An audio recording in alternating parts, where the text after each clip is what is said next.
Olá pessoal, tudo bem? Meu nome é Samuel Dalelast, sou médico e trabalho com medicina integrativa.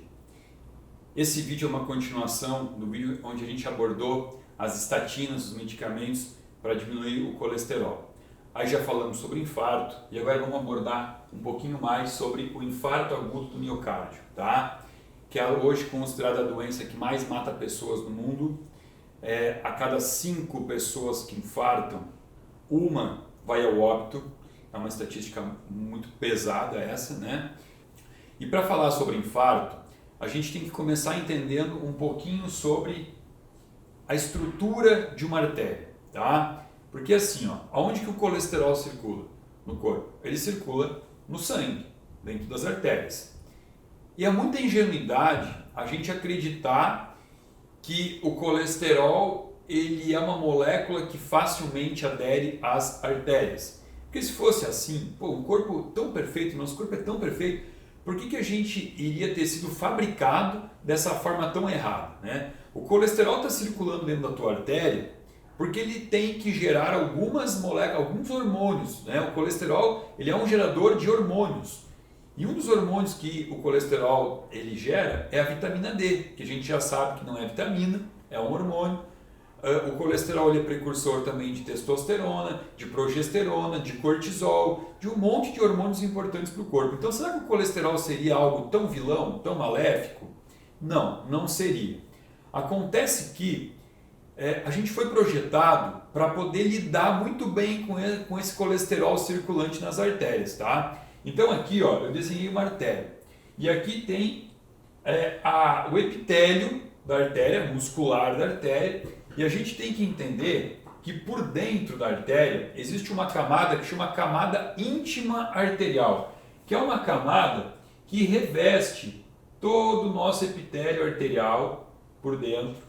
E essa camada, ela se assemelha ao teflon da omeleteira, aquela que você faz os omeletes em casa e o ovo não gruda, né? Não precisa nem de azeite, ele não precisa nem colocar um azeite, o ovo não gruda. Por quê? Porque o teflon, ele é um antiaderente, ele é mais ou menos como esse verniz do meu quadro aqui.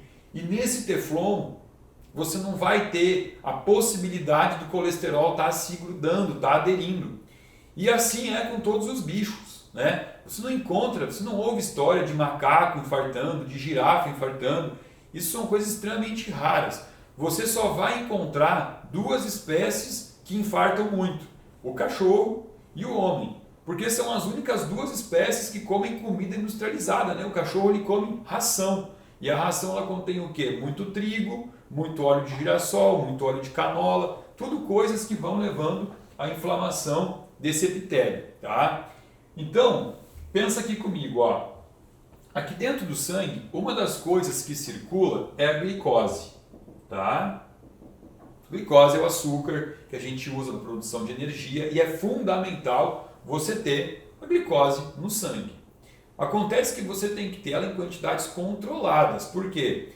Porque a glicose alta, ela carameliza o teu sangue, né? Ela vai deixando o teu sangue mais viscoso. Quando você para pensar no paciente diabético, por exemplo, que é o cara que tem a glicose muito alta, o que esse diabético ele sofre? Ele sofre de amputação nos dedos das mãos e dos pés, né? Por quê? Porque nos dedos das mãos e dos pés é onde você vai ter as artérias mais fininhas, né? E ali o sangue dele tem tanta glicose, portanto está tão grosso que não circula, ele não chega às extremidades e portanto não leva oxigênio, e sem oxigênio não existe vida. Aí existe necrose tecidual, tem que amputar o dedo, também a visão ele perde, né? Perde muito a visão por causa do calibre, né? Das artérias da retina, que são muito fininhas, o sangue não chega no olho também. Então assim, entendam que excesso de glicose torna o sangue mais viscoso. Tá? O que acontece com o sangue mais viscoso? Ele vai circular causando um atrito nesse verniz aqui. Porque o sangue, na sua consistência líquida, ele circula como água. E água não tem atrito. Agora, quando ele ficou mais parecido com um melado de cana, com um óleo denso, ele vai circular fazendo isso daqui, ó, causando pequenas inflamações no epitélio arterial. E aí, esse epitélio precisa de uma reconstrução. O corpo se regenera, né? Se você se corta, você vai parar de sangrar, você vai regenerar, vai fazer uma cicatriz. O corpo tem o poder de se regenerar.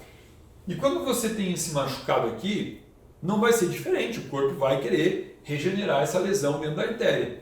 Só que aí você precisa de uma substância, de uma matéria-prima, uma massa corrida, um reboco, que vai vir aqui tamponar essas lesões.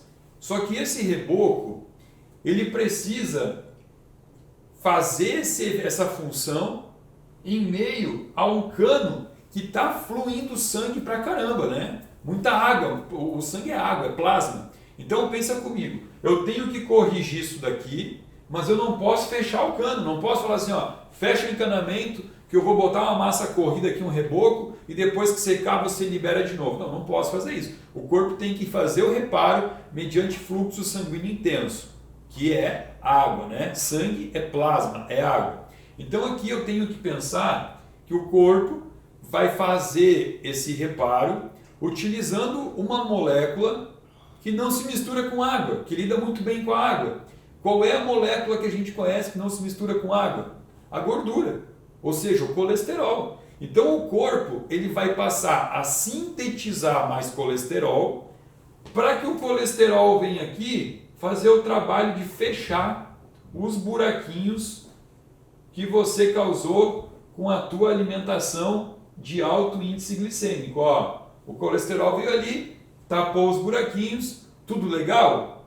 Não, não está legal por quê? Porque você acabou de formar placas ateromatosas, placas aterogênicas, placas que no futuro podem se soltar e podem ir lá entupir o teu coração, causar um infarto, entupir uma artéria cerebral e causar um AVC isquêmico, né? Só que o que acontece? A gente está olhando para essa placa como se ela tivesse sido causada simplesmente porque o colesterol está alto. Não é. Essa placa está aí porque você inflamou a tua artéria. E você simplesmente tomar medicamento para baixar o teu nível de colesterol jamais vai funcionar se você não diminuir a inflamação. Então, a dica é, estude melhor o que você come.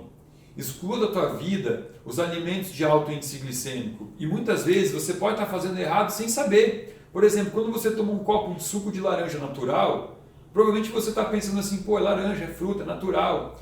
E não está entendendo que aquele copo de suco, ele contém o açúcar, a frutose, de aproximadamente 4 ou 5 laranjas, ou seja, é uma carga de glicose muito grande que vai levar a uma inflamação nas tuas artérias.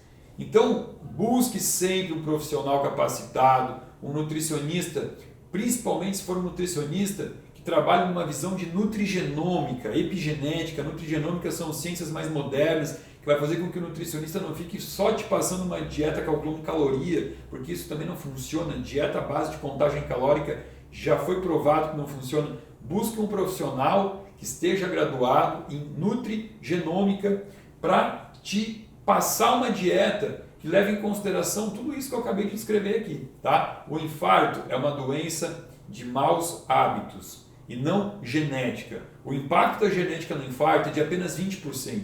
80% é como você come, é como você gerencia os teus sentimentos, teu estresse, é como você se exercita, é como você dorme. Então tudo isso tem que ser levado em consideração quando a gente pensa na doença que hoje está acabando com a população. Tá bom? Terminamos aqui a série sobre infarto. Espero que tenham gostado, entendido e que a partir de amanhã passem a adotar uma postura diferente frente à vida. Ok?